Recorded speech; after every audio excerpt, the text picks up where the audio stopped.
پاکستان جو انہوں نے خدمات کی خواتین کے لیے یا جو ان کا دل چاہ رہا ہے ذرا تفصیل یہ بتا دیجیے. دیکھیے جیسے آپ جانتے ہیں کہ ہم تو سرکاری ملازم ہیں اور ہم اپنی چوائس سے اس سروس میں آئے، تو اس چوائس کی وجہ سے اس میں جو اچھائیاں یا برائیاں وہ ظاہر ہے ان کو ایز سچ پروو کیا، اور اس چیز کا اندازہ پہلے سے ہوتا ہے کہ کیا ڈفیکلٹیز آپ کو اس سروس میں آپ کو نظر آئیں گی، ملیں گی یا فیس کرنی پڑیں گی، اور اس کے ساتھ ہی ساتھ کون سے ایسے بینیفٹس یا کون سی ایسی بہتر چیزیں ہیں جن کو آپ انجوائے کریں. تو ہماری زندگی کا تو یہ حصہ ہوتا ہے کہ ہماری چوائس ہوتی ہے، لیکن فیملی کی چوائس نہیں ہوتی. اس میں یقیناً فیملی کے لیے بہت اچھی زندگی گزارنے کا ٹائم ہوتا ہے، ان کے پاس فیسلٹیز ہوتی ہیں، ان کے پاس دنیا میں بہترین ملکوں میں ان کے کیپٹلس میں رہنے کے مواقع ہوتے ہیں. یہ تو ہوگی اچھی چیزیں، لیکن اس کے ساتھ ایسی چیزیں بھی ہوتی ہیں جو آپ کہہ لیں کہ نیگیٹو پوائنٹس ہیں، اور اس میں فیملی کی چوائس نہیں ہوتی بلکہ ان کے لیے کمپلشن ہوتی ہے. وہ چاہیں یا نہ چاہیں ان کو وہ مشکلات اور وہ مصیبتیں فیس کرنی پڑتی ہیں. ہمارا تو زندگی کا حصہ ہے، ہمیں تو اس کی سیلری ملتی ہے، ان کو سیلری نہیں ملتی، ان کو صرف ایک پرائز پے کرنی پڑتی اس وجہ سے کہ وہ ہمارے ساتھ منسلک ہے. اس میں نہ صرف بیوی بلکہ بچے بھی سمیت ہیں. سب سے پہلی چیز تو یہ کہ ہر 3 سال کے بعد اپنے گھر کا سارا سامان سمیٹ کے خانہ بدوش کی طرح ایک جگہ سے دوسری جگہ جانا، اور دوسری جگہ جا کے پھر دوبارہ سے اس کو سیٹ کرنا. پرابلمس اس طرح سے ہوتی ہیں کہ ایک ملک میں آپ کی پوسٹنگ ہے، وہ ملک ایسا ہے کہ جہاں پہ بڑے بڑے گھروں کا کانسیپٹ، آپ جس لیول سے تعلق رکھتے ہیں وہاں پہ آپ کو بڑا گھر ملے گا. آپ کو ظاہر ہے اس کے حساب سے فرنیچر، اس کے حساب سے چیزیں بھی آپ کو ارینج کرنی پڑے. اگلی پوسٹنگ آپ کی ایسی جگہ ہوتی ہے یورپ کی کسی مقام پہ ہوگی جہاں پہ ان پیسوں میں آپ کو ایک چھوٹا سا گھر بہت مشکل ملے گا. اب آپ نے جو سامان خریدا وہ سامان کو آپ لے کے کہاں جائے گا؟ یہ وہ پرابلمس ہیں جو عام آدمی نہیں سمجھ سکتا، صرف وہ سمجھ سکتے ہیں جو اس پروسیس سے گزرتے ہیں. تو ہمارے ساتھ اکثر یہ ہوتا ہے کہ اس طرح کی چیزیں ہمارے پیسے اور ہماری چیزیں بڑی ضائع ہوتی ہیں. آپ یہ سوچ کے ایک جگہ پوسٹ ہوتے ہیں کہ یہاں پہ آپ کا ایک کنٹینر جو ہے پورا سیٹ ہو جائے گا، جگہ مل جائے گی، لیکن وہ جگہ آپ کی اتنی بڑی نہیں ہوتی جہاں پہ وہ سامان آپ کا ہو جائے. پھر آپ کے لیے مسئلہ ہوتا ہے کہ اس کو آپ کدھر اسٹور کریں، پھر چیزیں جو یوز نہیں ہوتی over a period of time وہ چیزیں خراب ہو جاتی ہیں. تو یہ وہ مسائل ہیں جو خاص طور پہ خاتون خانہ کو فیس کرنے پڑتے ہیں. ہم تو پہلے دن سے جب بھی جاتے ہیں کسی بھی جگہ جوائن کرتے ہیں، ہم اپنے آفیشیل کاموں میں مصروف ہو جاتے ہیں اور ادھر اپنی جو بھی سرکاری مصروفیات ہیں اس میں ایک طرح سے مکمل طور پہ انوالو ہو جاتے ہیں. جبکہ خاتون خانہ کی ذمہ داری یہ ہوتی ہے کہ اس نے بچوں کو اچھا اسکول یا کالج دیکھ کے اس میں ایڈمیشن بھی اس کا کروانا ہے،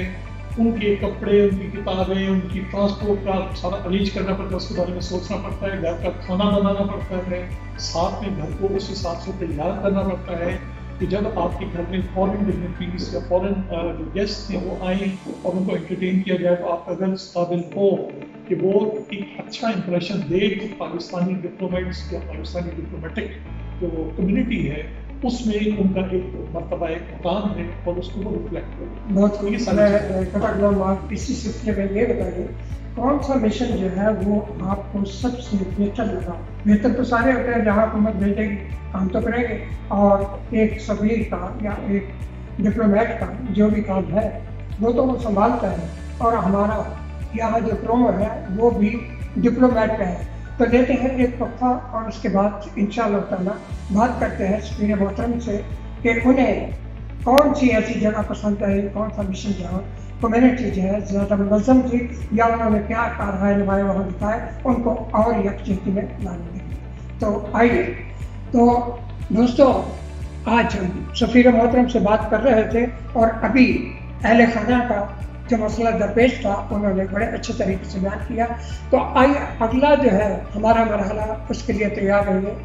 بے شک ہم آپ کے لیے کام کر رہے ہیں and TV is for you. Please stay with us and we are working for you. TV for you کے چاہنے والوں، ہم ہیں اپنے سفارت خانے میں اسلامی جمہوریہ پاکستان سفارت خانہ ایتھن یونان میں، اور عزت مآب سفیر محترم محمد ندیم خان صاحب سے بات چیت چل رہی تھی تو ان کا یہ ڈیوریشن جو کہ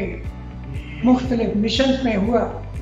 تو کس مشن میں سر آپ کو زیادہ کمیونٹی پسند آئی اور متحد آئی، اور آپ نے وہاں کیا خدمات سمجھا؟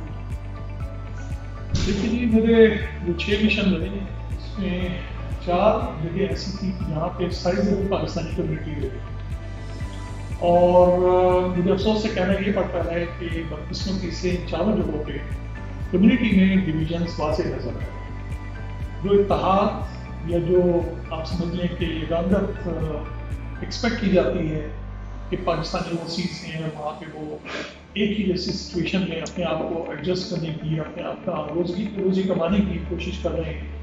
ان سب چیزوں کے باوجود ان کے اندر سیاست ایسا لگتا ہے پھوٹ پھوٹ کے بنی ہے، اور اس سیاست کی وجہ سے ان کے درمیان کافی اتفاقی مجھے نظر آئی۔ ایسی جگہ بھی جہاں پہ کمیونٹی ایک شہر کے اندر یا ایک اسٹیٹ کے اندر، ایمریٹ کے اندر 3 لاکھ سے زیادہ تھی، وہاں پہ بھی یہ چیز نظر آئی، اور ایسی جگہ بھی جہاں پہ ایک شہر کے اندر کمیونٹی 40,000 قریب تھی، وہاں پہ بھی ایک پرابلم ہے۔ تو یہ ایک ایسا مسئلہ ہے کہ جس کو بدقسمتی سے تمام سفارت خانے اور تمام گورنمنٹ مل کے بھی حل نہیں کر سکتے۔ شاید ہم لوگ ان کو اس چیز کا قائل نہیں کر سکے ہیں کہ جب آپ اپنے وطن سے دور جاتے ہیں تو آپ کے لیے وطن کی عزت کروانا آپ کے لیے بھی ضروری ہے۔ یہ صرف سفارت خانوں کا کام نہیں ہوتا، ہر انڈیویجول کا انفرادی طور پہ بھی اور اجتماعی طور پہ بھی ان کی ذمہ داری ہوتی ہے کہ وہ اپنے عمل سے، اپنے طرز عمل سے اپنے وطن کے لیے اس کا نام بلند کرنے کی کوشش کریں۔ لیکن اس نااتفاقی کی وجہ سے، آپ اس کے جھگڑوں کی وجہ سے، آپ اس کے ڈویژنس کی وجہ سے بڑی تعداد میں ہونے کے باوجود وہ ان ملکوں میں، ان شہروں میں اپنا وہ مقام حاصل نہیں کر سکتے جو ادروائز ہو جاتا ہے۔ تو اس چیز کا مجھے افسوس ہے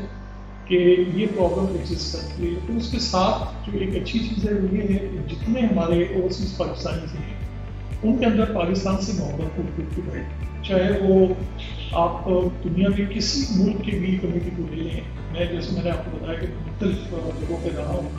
اس میں دبئی بھی ہے، اس میں باکو بھی ہے، اس میں کوالالمپور بھی ہے، اس میں میلان رہا، پھر ابھی ایتھنز رہا۔ ان سب جگہوں پہ جو چیز مجھے کامن نظر آئی وہ یہ نظر آئی کہ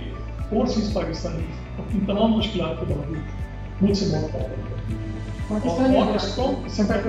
پاکستانی برادری کا سلسلہ چل نکلا ہے، چونکہ وقت بھی آپ کے پاس یہ گیا، اور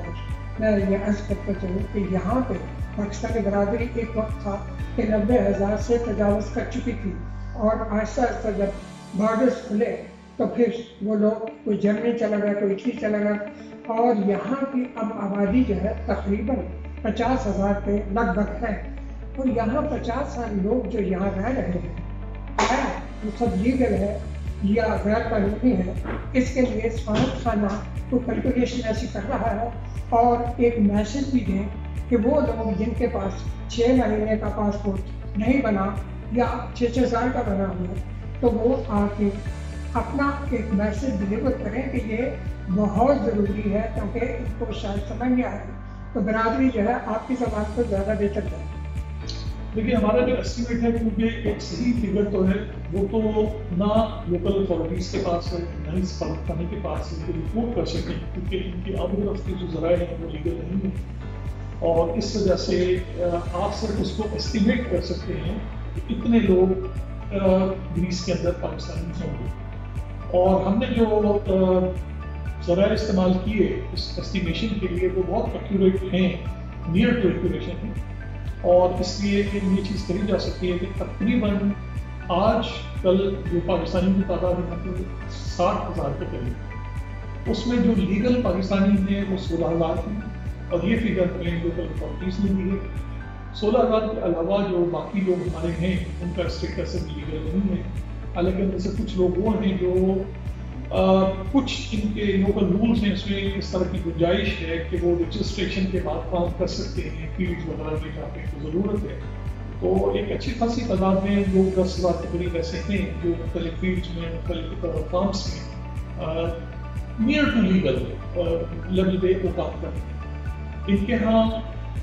لیگلائز ہونا ایک مشکل کام ہے، مشکل عمل ہے، اور اس میں بڑا ٹائم لگ جاتا ہے بنسبت دوسرے ممالک کے، تو اس وجہ سے یہاں پہ لیگلائزیشن کا پروسیس جو ہے بہت سلو ہے۔ لیجیے ایک جو ہے وقفے کا وقت آ چکا ہے اور ہم بات کرتے ہیں پاکستانی برادری کی مشکلات اور جو انہوں نے شکایات یا گزارشات ہمیں سفارشات بھیجی ہیں وہ انشاءاللہ تعالیٰ سبیل محترم کے سپرد کرتے ہیں۔ آئیے وہ تمام کچھ جو کہ آپ سننا چاہتے ہیں اور وہ سب کچھ جو کہ آپ فون پر مجھے اپنی گزارشات یا سفارشات یا شکایات آپ بھیجتے رہتے ہیں وقتاً فوقتاً، تو آج موقع مل گیا ہے کہ میں بھی ذرا آپ کی زبان جو ہے اور آپ کی بات جو ہے سبیل محترم تک پہنچاؤں۔ یہاں برادری کے لیے کوئی اسکول ایسا نہیں ہے، جبکہ اردو ادب کا میں بذات خود یہاں 40 کتابیں لکھ چکا ہوں اور اردو ادب کا الحمدللہ 2 بار جو ہے ہندوستان کا جو ہے یہاں سے نومینیشن بھی ہو چکی ہے۔ تو آیا اسکول جب کہ میں اپنی یہی سندھ جو کہ اردو کی ہے، چوتھی زبان ہے پوری دنیا کی، تو یہاں فیملیز کے لیے کیا اسکول کھل سکتا ہے؟ دیکھیے یہاں پہ بات اسکولس کی ہے تو ہمارے کچھ ملک ایسے ہیں جہاں پہ ہماری کمیونٹی اور فیملیز کافی بڑی تعداد ہے، اور وہاں پہ اسکولوں کی، پاکستانی اسکولوں کی بڑی جینون اور جائز ڈیمانڈ ہے، اور اس کو حکومت نے نہ صرف سنا ہے بلکہ وہاں پہ ممالک میں پاکستانی اسکول قائم کیے اور وہ چل بھی رہے ہیں، اور اس میں پاکستانی جیسے ریاض میں ہے، سعودی عرب میں کافی جگہ ہیں، ریاض میں مطلب سعودی عرب کے اندر، یو اے کے اندر، قطر، بحرین، سیریا، میرا خیال ہے اور بھی چند ممالک ہیں وہاں پہ ہمارے بیسک اسکول جو ہے، چائنا میں بھی ہیں وہ کام کر رہے ہیں اور بہت اچھا کام کر رہے ہیں۔ لیکن یورپ کے اکثر جگہوں پہ پرابلم یہ ہوتی ہے کہ ایک تو ہمارے جو لوگ جاتے ہیں کام کرنے کے لیے وہ اپنی فیملیز کے ساتھ نہیں جاتے، اور وہ خود اکیلے جاتے ہیں، کیونکہ جیسے آپ گریس میں سمجھتے ہیں کہ یہاں پہ میں سمجھتا ہوں کہ بہت بڑی تعداد میں جو پاکستانی یہاں پر ہیں ان میں سے اکثریت جو ہے ان کی وہ جائز لیگل طریقوں سے نہیں آ سکتی، اور اس کی وجہ سے وہ جو بھی لوگ آتے ہیں وہ صرف ذریعہ معاش کے لیے روزگار کے سلسلے میں آتے ہیں، تو یہاں پہ اگر کوئی اسکول قائم ہوتا بھی تو بھی وہ اس سے فائدہ نہیں اٹھا سکتے۔ دوسرا جو سفارش جو ہے لوگ چاہتے ہیں کہ آپ سفارش کیجیے آپ سے، وہ ہے اگر ڈیتھ یہاں ہو جاتی ہے تو حکومت پاکستان نے یہ تفویض کر دی یہ بات کہ ٹھیک ہے سفارش کا اس کا خرچہ ادا کرے گا۔ یہ بہت بڑا مسئلہ آپ نے حل کیا، بہت مہربانی حکومت پہ بھی، اور آپ بھی پابند سے ساتھ کر رہے ہیں۔ لیکن آیا جس طرح کہ اٹلی میں قبرستان جو ابھی میری پوسٹ چڑھی ہے چند ہفتے پہلے وہاں پر قبرستان کے متعلق، تو یہاں پہ کوئی لیگل ایسی پوزیشن پروتینی کی بات نہیں کر رہا، وہ یہاں سے بہت دور ہے اور 800 یورو لیتے ہیں یہاں سے وہاں تک شفٹ کرنے کا۔ کیا یہاں پہ کوئی اپنے لیول پہ آپ سفارت خانہ جو یہاں کا ہے، جو منسٹری آف فارن افیئرس ہے، ان کو کچھ کہہ سکتے ہیں کہ یہاں جو لوگ رہتے ہیں ان کے لیے تو قبرستان ہو سکتا ہے؟ دیکھیے آپ نے جیسے کہا کہ ایک بہت پرانی ان کی ڈیمانڈ تھی ڈیڈ باڈیز کی ٹرانسپورٹیشن کے لیے، تو اللہ کا شکر ہے کہ ہماری منسٹری کے تعاون سے اور حکومت کے تعاون سے اس مسئلے کو ہم حل کر سکے، اور اب یہ ہے کہ جو مخلص اور محتاج لوگ ہیں جو اپنی ٹرانسپورٹیشن کے اخراجات برداشت نہیں کر سکتے یا یہاں پہ بے روزگار کرتے اور ابھی کچھ عرصے پہلے آئے تھے اور ان کی اس دوران کسی حادثے میں یا کسی بیماری سے ان کی وفات ہو گئی، تو ان کی ٹرانسپورٹیشن ڈیڈ باڈیز کی ٹرانسپورٹیشن کے لیے اور ان کی اخراجات پہ ہم ان کی ڈیڈ باڈیز جو ہے ٹرانسپورٹ کرتے ہیں۔ اس سے پہلے یہ سلسلہ تھا کہ کمیونٹی کے جو لوگ تھے وہ چندہ جمع کرتے تھے، اس کے بعد پھر ان کے اخراجات جو ہے برداشت کی جاتی تھی، تو وہ چیزیں ختم ہو گئی۔ اب اللہ کا شکر ہے کہ حکومت آگے آئی ہے، حکومت کی مدد سے یہ کام ہو رہا ہے۔ پاکستانی برادری ٹھیک ہے، ڈیڈ باڈی کا آپ نے بتا دیا کہ آپ شفٹ کر رہے ہیں، یہ بہت ایزی ہے۔ پاکستانی برادری یہ بھی چاہ رہی ہے کہ یہاں جو ان کے وہ بچے جو کہ ابھی سننے بلاغت تک نہیں پہنچے اور یہاں موجود ہے، میں نے ویڈیو بھی بنائی ہے امونیا اور منسپلٹی میں، جو کہ دھندا کر رہے ہیں غلط، جو کہ نارکوٹکس بیچ رہے ہیں اور وہ ابھی نابالغ ہیں، ان کے لیے تو لایا عمل F5 ہے۔ آپ پتال ہیں کیا کچھ لایا عمل کیا؟ دیکھیے آپ یہ سمجھتے ہیں کہ سفارت خانے کے پاس پولیسنگ کا اختیار نہیں ہوتا، اور ہمیں اگر کسی بھی قسم کے جرم کے اگینسٹ جانا ہوتا ہے تو ہمیں لوکل پولیس کی مدد حاصل کرنی ہے۔ یہ چیز ہمارے لیے ہے کہ اس طرح کی چیز ہو رہی ہے. میں نے اپنے مختلف ایڈریسز میں اپنی کمیونٹی کے سرکردہ لوگ ہیں اور جو لیڈرز ہیں ان سے یہ درخواست کی ہے کہ ان لوگوں کو اپنا کردار ادا کرنا چاہیے. وہ موجود ہوتے ہیں جگہوں پہ، ان کو پتہ ہے کون لوگ اس چیز میں انوالو ہیں، استعمال کر رہے ہیں اور کس طرح سے اس چیز کو روکا جا سکتا ہے. اگر کمیونٹی کے لوگ اپنا یہ رول ادا نہیں کریں گے تو ہم سے اگر وہ مدد چاہتے ہیں تو پھر ہم زیادہ سے زیادہ جو چیز کر سکتے ہیں وہ یہ کر سکتے ہیں کہ لوکل پولیس کو انوالو کریں، اور اس میں پھر یقیناً نہ صرف کمیونٹی کے لیے بلکہ ان لوگوں کے لیے بہت مشکل وقت ہوگا. ان کو پکڑ کے جیلوں میں رکھا جائے گا اور یہاں تو سزائیں کافی لمبی ہیں. اس سے پوری کمیونٹی کا نقصان ہوگا، پاکستان کا نام بدنام ہوگا. تو میرا خیال ہے کہ وہ عمل ہے جو ہمیں اس کو اوائڈ. تو بات جو ہے جیلوں کی ہو رہی ہے، تو آئیے اگلا جو ہمارا سوال ہے جو کہ کام کر رہی ہے ہم سے، انشاءاللہ ہم آپ کو جلد ہی پھر سے پھر پاکستان کے ساتھ ملاتے ہیں. اور اب آئیے کہ جیلوں میں بند وہ لوگ جو کہ ناکردہ گناہوں میں ملوث کر دیے جاتے ہیں، اور ان کے لیے خالد عثمان کیسر جو کہ پہلے بھی ہمارے یہاں سفیر محترم تھے، انہوں نے ہم بھی گئے ان کے ساتھ جیلوں میں. اور عید ملن جیسے کہ ابھی 2 دنوں بعد سفیر محترم اپنے عملے کے ساتھ عید ملن جو ہے جیلوں میں جا کے دوستوں کو دیکھیں گے جو کہ جیلوں میں بند ہیں. لیکن وہ لوگ جو کہ ناکردہ گناہ میں پھنسے ہوئے ہیں، آیا ان کو وہاں سے رہائی مل سکتی ہے؟ یہ ہے ایک وہ سوال چپتا ہوا جو کہ ابھی ٹیلی فون سے پاکستان سے وہ والدہ کو کسی کی کرا رہی ہے. تو ہم نے کہا بھائی آپ والدہ مجھ سے کیوں بات کر رہی ہیں، آپ سیدھا ایمبیسی کا یہ ٹیلی فون نمبر ہے ان سے بات کریں کہ آپ کا بیٹا کس میں ہے، کہ کریتی میں ہے، کہ فلاں میں ہے. یہ آج کا میرے ٹیلی فون میں ان کا ریکارڈ تھا تو ان کو میں نے آپ کا ٹیلی فون دیا. تو یہ بتائیے یہ جو آپ جا رہے ہیں ابھی کریتی اور یا مختلف جگہ پہ جیلوں میں، یہ کس سلسلے میں اور کس طریقے سے ان کا جو ہے حال پوچھے گا کیا ہو؟ دیکھیے آپ جانتے ہیں کہ پاکستانی یہاں پہ مختلف جیلیں ہیں، 19 کے قریب جیلیں ہیں جن میں پاکستانی تقریباً 6-6.5 پاکستانی قید ہیں جو یا تو کوئی کسی جرم کی وجہ سے سزا پا چکے ہیں اور اپنی سزائیں پوری کر رہے ہیں یا انڈر ٹرائل ہیں. اس کے علاوہ 23 کے قریب یہاں پہ کیمپس ہیں، ان میں بھی 1,500 سے 2,000 کہیں پاکستانی ہیں جو ڈیپورٹیشن سے پہلے وہاں پہ رکھے جاتے ہیں. جو جرم صرف یہ ہوتا ہے کہ غیر قانونی انٹری ہوتی ہے اور کسی وجہ سے وہ پکڑے جاتے ہیں اور اس کے بعد ان کو کیمپوں پہ رکھا جاتا ہے، اور کیمپوں میں وہ اس وقت تک رہتے ہیں جب تک ان کی اسائلم کی درخواستوں پہ فیصلہ نہیں ہو جاتا. تو یہ کیونکہ پورے گریس میں پھیلے ہوئے ہیں، یہ تقریباً ٹوٹل ملا کے جیل اور کیمپس 40 کے قریب ہیں اور 20 اچھا خاصا ایریا کے حساب سے اسکیٹرڈ ہے، آئلینڈس ہیں. تو وہاں پہ ایکسیس کرنا اور بار بار جانا مشکل کام. پھر پچھلے سال سے جو کورونا کا معاملہ چل رہا ہے اس کی وجہ سے بھی انہوں نے بڑا ریسٹرکٹ کر دیا تھا، خاص طور پہ کورونا کے پیک ٹائم پہ جیل کے وزٹ وغیرہ کی مکمل طور پہ بند کی. اب یہ پچھلے ہفتے سے جو یہ پابندی ختم ہوئی ہے اور انہوں نے معاملات تھوڑا بہتر کیے ہیں، تو ہم نے اپنے وزٹس میں جیلوں میں دوبارہ سے شروع کی جیلوں اور کیمپس میں. اور اس میں میں خود بھی اس لیے بھی جا رہا ہوں کہ میں خود فرسٹ ہینڈ انفارمیشن دیکھ سکوں، لے سکوں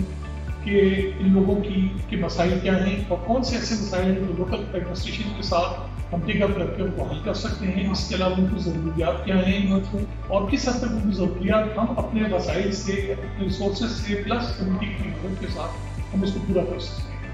اس سے پہلے میں پچھلے سال جولائی اگست تک میں نے وزٹ کیے کہ میں کوئی 7-8 جیلوں میں اور 5-6 کیمپس میں گیا تھا، اور وہاں پہ ہم نے اپنے ریسورسز سے پلس کمیونٹی کی مدد سے ان کی جو اشیاء ضروریات تھیں، صابن ہو گیا، ٹوتھ پیسٹ ہو گیا، سلیپرز ہو گئے، گلوز ہو گئے، ٹی شرٹس ہو گئی، پیجاماز ہو گئی، کھانے پینے کی چیزیں ہو گئی، جو ان کی ضرورت ہے وہ ہم نے پوری کی جس حد تک ہم کر سکتے. یہی وقت کو غنیمت جانتے ہوئے یہ بتائیے گا کہ ہماری بہت ساری فیملیاں جب وہاں جاتی ہیں یونانی ایمبیسی اسلام آباد میں تو ان کو ویزا نہیں دیا جاتا. تو کیا یہاں جو رہتے ہیں ہم کام کرنے والے ان کا یہ حق نہیں کہ وہ اپنی فیملی کو یہاں جوائن کر سکتے؟ کیا ایسے سلسلے میں کچھ پیش رفت ہو سکتی ہے؟ جی بالکل، یہ ایک کافی پیچیدہ مسئلہ ہے جس میں جو یونانی گورنمنٹ ہے اور اس خانہ جو ہے ان کے بھی کچھ ویلڈ پوائنٹس ہیں کہ ہمارے لوگوں کی جو دستاویزات ہوتی ہیں اس میں بہت سارے جعلسازیاں بھی ہوتی ہیں ہیں اور کچھ انکمپلیٹ ڈاکومنٹس بھی جو ہے پائی جاتی ہیں، جس کی وجہ سے معاملات اس میں دیر ہو جاتی ہے۔ لیکن یہ بھی حقیقت ہے کہ کچھ چیزوں میں بلا جواز بھی بعض اوقات لوگوں کو سفر کرنا پڑتا ہے، تو یہ معاملہ ہمارے بالکل نوٹس میں ہے۔ ہم نے اپنے اپنے لیول پہ اس کو ہائیسٹ لیول پہ منسٹرس کے ساتھ بھی ٹیک اپ کیا ہے، ان کو نوٹیفائی کروایا ہے کہ اس مسئلے کو ارجنٹ بنیاد پہ ایڈریس کرنے کی ضرورت ہے۔ ٹھیک ہے، ہم ان لوگوں کے لیے نہیں کہتے جو فراڈ کرتے ہیں یا سازی کرتے ہیں، سارے تو نہیں ہیں۔ اگر 20% بھی ٹھیک ہے تو کم از کم 20% کو اس طرح سے ٹریٹ نہیں کرنا چاہیے جس طرح سے باقی لوگوں کو ٹریٹ کریں۔ میں امید کرتا ہوں ہماری ایک بہت جلدی انشاءاللہ تعالیٰ ہائیسٹ لیول پہ ان کے ساتھ ایک انٹریکشن ہونے والا ہے گورنمنٹ لیول پہ، اور یہ مسئلہ سر فہرست ہے۔ انشاءاللہ تعالیٰ امید ہے کہ اس میٹنگ کے بعد ہماری اس میں کوئی پیش جہاں پہ آپ نے یہ پیشرفت جو ہے اپنے ٹی وی پر جو ناظرین اور چاہنے والوں کو پیش کی، بڑی اچھی بات ہوئی، لیکن ایک مسئلہ جو آپ نے حل کر دیا وہ میں اتنا خوش ہوں پریس ریلیز پہ کہ میرا دل چاہ رہا بار بار وہ پریس ریلیز میں اپنی فیس بک پہ لگاؤں۔ وہ یہ ہے کہ آپ نے آنے والوں کو یہ کہا کہ ہاں بھائی فوٹو کاپی مشین کی سہولت موجود ہے، جب کہ یہاں جائے کسی بھی دفتر میں تو سہولت موجود ہے، اور یہ اگر حکم کا کوئی حکم جو ہے حکومت نے دیا ہے تو وہ الگ بات ہے، لیکن اگر آپ نے کیا تو بہت سلام پیش کرتا ہوں۔ تو آئیے ایک موقع لیتے ہیں اور اس کے بعد جو ہے ادب، کلچر، ادب اور خاص کر مصوری اور یہاں کے لوگ جو ٹورزم کے لیے جانا چاہتے ہیں، اور ساتھ میں ایک پیغام لیتے ہیں وقفے کے بعد۔ محترم ناظرین، آئیے محترم تشریف فرما ہے، اور عزت مآب سے وہ جو سوال تھوڑا سا رہ گیا تھا، ہاں جی بتائیے، وہ کچھ بتانے والے تھے۔ جی، میں فوٹو کاپی مشین کا ابھی ہم نے اس ہفتے سے شروعات کی ہے، اور کونسل سیکشن کے اندر یہ فوٹو کاپی مشین رکھوائی ہے۔ مجھے جب سے میں آیا تھا یہ اطلاع مل رہی تھی کہ لوگوں کو پریشانی ہوتی ہے، اور کبھی کبھی فوٹو کاپی مشین نہ ہونے کی وجہ سے جب ان سے کہا جاتا ہے کہ اس چیز کی ڈاکومنٹ کی فوٹو کاپی چاہیے تو ان کو پھر یہاں سے زیادہ دور جانا پڑتا تھا۔ تو ہم نے اپنی منسٹری کو اس بارے میں مشکلات سے آگاہ کیا اور اس درخواست کی کہ اگر ہم کو فنڈس مہیا کیے جائیں تو ہم اس طرح کا کوئی ارینجمنٹ کر سکتے ہیں کہ جس میں یہ مشین جو ہے ہمیں خریدنی نہ پڑے، بلکہ ہم اس کو رینٹ پہ رکھیں اور آپریٹو فارم میں اس کو پبلک کنوینئنس کے لیے اس کو رکھ سکیں۔ مجھے بہت خوشی ہے کہ منسٹری نے بلا تاخیر اس چیز کی اجازت دی، وہاں جو فنڈس دیے، اور یہ اس چیز کو ظاہر کرتا ہے کہ موجودہ سیٹ اپ جو ہے ہمارا پاکستان میں، وہ اپنے اوورسیز پاکستانی کی کس طرح سے ان کی مشکلات کی تکالیف کا احساس کرتا ہے اور ہر طرح سے ان کو سہولت پہنچانے کے لیے کمر ہے۔ میرے محترم یہاں سعید خان محمد تھے، تو انہوں نے پاکستان کلچرل فورم گریس کی بنیاد رکھی اور بحثیت آرگنائزر یہاں چلے گئے، اور اس کے لیے ہمارے پاس سازندے، گانے والے، ایکٹر، میرا ایکٹنگ یہاں پہ 100 سالہ ریکارڈ توڑا، لیکن اسی میں آتا ہے مصوری بھی۔ تو مصور جو ہے یہ ہمارے پاس بلال صاحب ہیں، بہت اچھے مصور جنہوں نے کہ یہاں کے قومی جو مصور ہے ان کی شاگردی اختیار کی، اور ان کا بہت اچھا جو ہے طریقہ کار چل رہا ہے۔ انہوں نے کشمیر پہ بڑی اچھی اپنی تصاویر جو بنائی۔ ایک تو یہ ہوا، دوسرا ادب میں جو لوگ سنگر ہیں یا ڈرامہ کرنا چاہتے ہیں یا کلچر شو کرنا چاہتے ہیں، پاکستان کی ثقافت پہ شو کرنا چاہتے ہیں، آیا یہ کارٹون بنا سکتے ہیں پاکستان سے؟ ان پہ آپ کچھ پڑھائی کریں گے یا ان کا کچھ حل ہے؟ تیسری جو آخری بات ہے وہ یہ کہ یہاں بہت ساری خواتین اور بہت سارے ایسے لوگ ہیں جو یہ چاہتے ہیں کہ وہ پاکستان جائیں اور ٹورزم کے لیے انہیں زیادہ سے زیادہ سہولت کی جائے۔ بہت سے بزنس مین ایسے ہیں جو کہ یہ چاہتے ہیں کہ ان کو وزٹر ویزا دیا جائے، اس سے پہلے ہو چکا ہے یہ سوال، لیکن یہ چاروں چیزیں جو ہے آخری ہم مرحلے میں ذرا پلیز تفصیل سے بتائیں۔ جی بالکل، آپ نے جو یہ موضوعات اٹھائے ہیں یہ بڑے امپورٹنٹ ہیں، اور خاص طور پہ یہ فن اور آرٹ کا جو شعبہ ہے اس میں یقیناً بہت ساری گنجائش ہے کہ ہم بہت سارے ایونٹس، بہت سارے فنکشنس ایسے کر سکتے ہیں، اور ہمارے اپنے پاکستانی جو آرٹسٹ ہیں ان کی حوصلہ افزائی کے لیے اس طرح کے ہم کوئی ایگزیبیشنس یا کوئی اس طرح کی میوزیکل نائٹ اس طرح کی چیزیں کر سکیں۔ جیسے آپ جانتے ہیں پچھلے 7 سال سے مجھے آئے ہوئے تقریباً 1 سال اور 2 مہینے ہوئے ہیں جس دن سے میں نے لینڈ کیا ہے، اس وقت سے میں لاک ڈاؤن اور یہ کورونا کی سچویشن دیکھتا ہوں، اور ابھی یہ جو خاص پچھلے ہفتے جو لاک ڈاؤن ختم ہوا ہے یہ 6.5 مہینے کی عبادت کے بعد یہ ختم ہوا ہے۔ اور اس دوران آپ سمجھ سکتے ہیں کہ جہاں آپ کو باہر نکلتے ہوئے بھی مشکل ہے کہ آپ ایس ایم ایس کریں گے تو پھر اس کے بعد آپ کو پیمنٹ ملے گی، تو ان حالات میں اس طرح کی کوئی بھی ایکٹیویٹی جو ہے وہ کسی کی بھی کرنا ممکن نہیں ہے، بلکہ یہ خطرے سے خالی نہیں ہے کہ لوگوں کو آپ جمع کریں، خدا نخواستہ کسی ایک کی وجہ سے بہت سارے لوگ اس کا شکار ہوں۔ تو یہ وجہ ہے کہ جس کی وجہ سے ہم پچھلے 1 سال سے جب سے کورونا کا مسئلہ ہوا ہے سامنے آیا ہے، ہم کوئی ایسا ایونٹ، کوئی ایسا فنکشن غیر ضروری طور پہ جس کو ہم سمجھتے ہیں کہ ارجنٹ نہیں ہے، اس کو ہم کول نہیں کر سکتے۔ اللہ سے امید ہے کہ انشاءاللہ یہ ویکسینیشن کے پروسیس کے بعد اس کا جو ڈر اور خوف ہے اور اس کی جو سنگینی ہے وہ بہت حد تک کم ہو جائے گی، اور انشاءاللہ جیسی ماحول سازگار ہوگا ہم ایمبیسی کے لیول پہ بھی اور پاکستان سے بھی فنکار ہیں، آرٹسٹ ہیں، ان کو بلا کے انشاءاللہ تعالیٰ پاکستان کے کلچر کو ہم یہاں پہ روشناس کروائیں گے۔ مجھے پتہ ہے کہ اس کی بڑی گنجائش ہے یہاں پہ،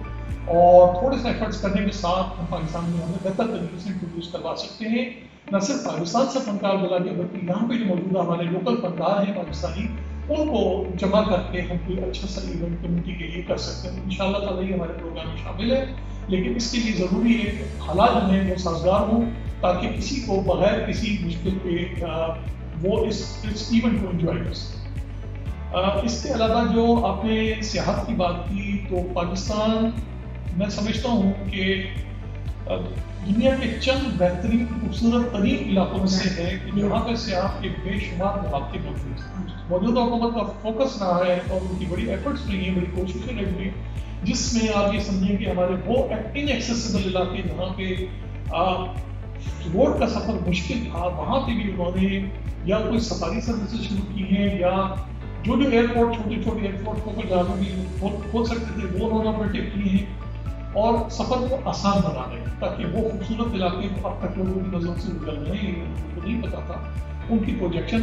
وہاں پہ صحیح جگہوں کو پروٹیکٹ کر سکتے ہیں۔ ابھی بھی ہمارے یہاں کرنے کو بہت کچھ ہے، ہمیں سیاحت کے لیے بہت سارے مقام ڈیولپ کرنے ہیں، وہاں پہ ریزیڈینشیل فیسلٹیز بنانی ہے، ٹریولنگ فیسلٹیز بنانی ہے، لیکن اس میں بہت تیزی سے کام ہو رہا ہے، اور یہاں پہ ہمارے جتنے لوگ ہیں، جو لوگ خواہشمند ہیں، ان کو ہم بالکل بہت آسانی کے ساتھ ویزا دے رہے ہیں، نہ صرف یہ بلکہ ساتھ میں بزنس مین کو بھی ملٹیپل ویزا دینے کو بالکل تیار ہے کہ وہ جائیں اور پاکستان کے ساتھ ٹریڈ کریں۔ یہاں کا جو مصور ہے وہ آگے آنا چاہ رہا ہے، تو اس کے لیے ایک میسج